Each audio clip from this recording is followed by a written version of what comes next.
Hi, and welcome to More Human, More Resources, the HR podcast for entrepreneurs. I'm Vicki Brown, your host and CEO of Vidamaneo Enterprises. As a serial entrepreneur, I understand that having the right expert help has been critical to my success. That's why I'm dedicated to telling you, in plain language, what's going on in the world of HR that might impact your business and what you need to do about it, with real actionable tips to help you master that list of must-dos and grow your leadership muscle. First things first, the information contained in this podcast is provided for general purposes only and is not to be considered legal advice. Your decision to adopt or not adopt any practice or procedure mentioned in this podcast is solely yours, and we bear no responsibility for the outcome. We urge you to always consult legal counsel and other appropriate licensed professionals. And with that, let's get into the show.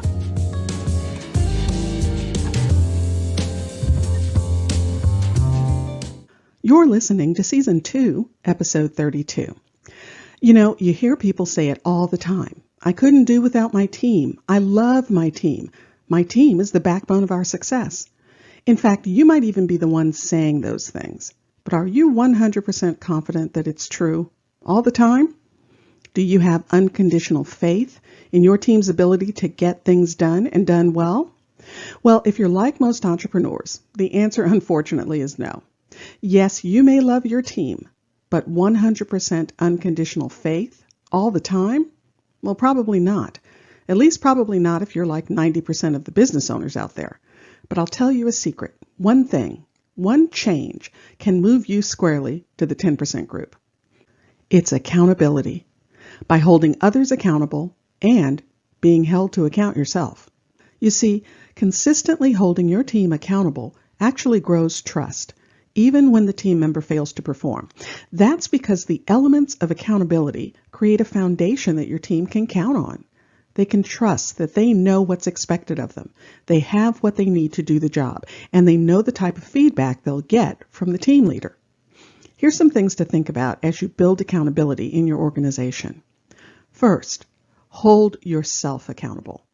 If you commit to doing a task or completing a project in a certain time frame, do it. Believe me, your team is watching. They can see when you decide to give yourself a break and turn a firm deadline into an elastic noodle. And even worse, they know when you've committed to do something for them or their project and you don't get it done or don't get it done on time. Trust me, I've been there. Sure, we're running a business or businesses here. We have a million things on our plate. We have to prioritize. We have to triage. We just can't get to everything for everyone. Well, I'm not saying kill yourself trying to be everything everywhere for everyone. But what I am saying is commit carefully. Really think about what you're saying yes to. Are you really the only person who can do that task? Or maybe you have to be involved, but someone else can do part of it. Or maybe you just need to think about timing. When will you have the bandwidth to get this thing done? Listen, if you tell your team member that you'll have that report for them by Monday, they're counting on you doing your part by Monday so they can do their part. And if you don't do it or you're late in doing it, it holds them up. And it damages their trust in you because clearly you aren't holding yourself accountable. Next, clearly communicate your expectations.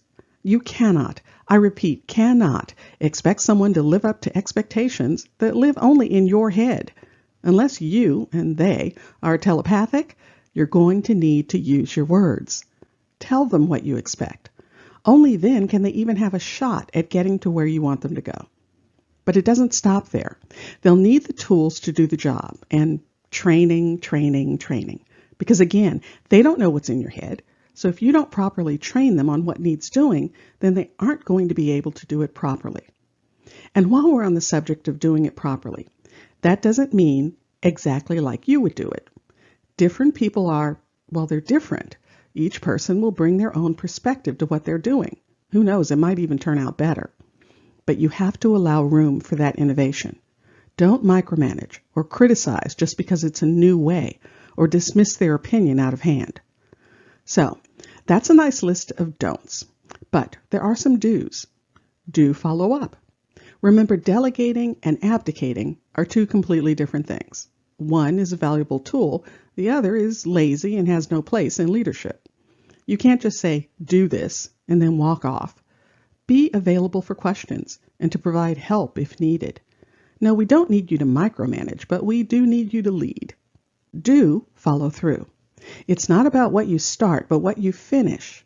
Great leaders are known for their ability to commit to a path, to a vision, to a company, to their team, to whatever task is in front of them.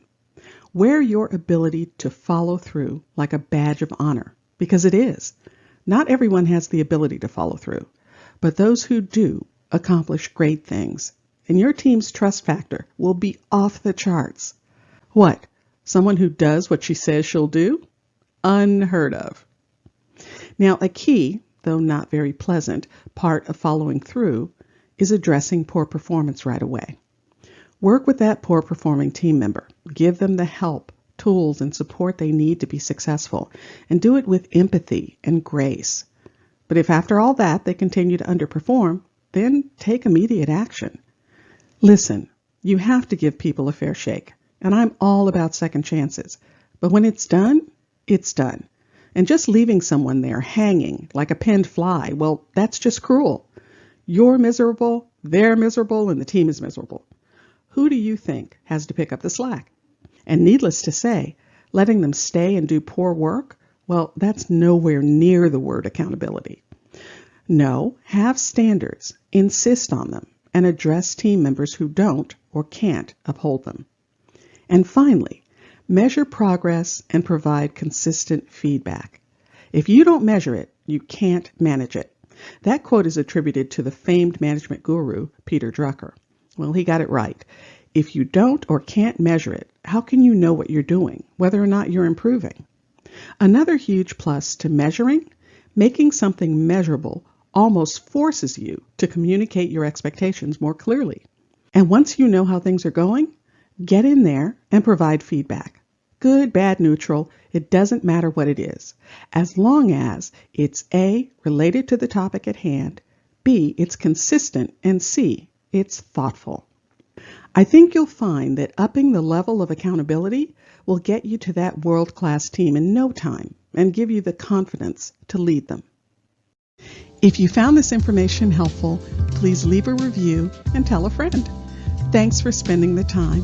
Until next week, same time, same place.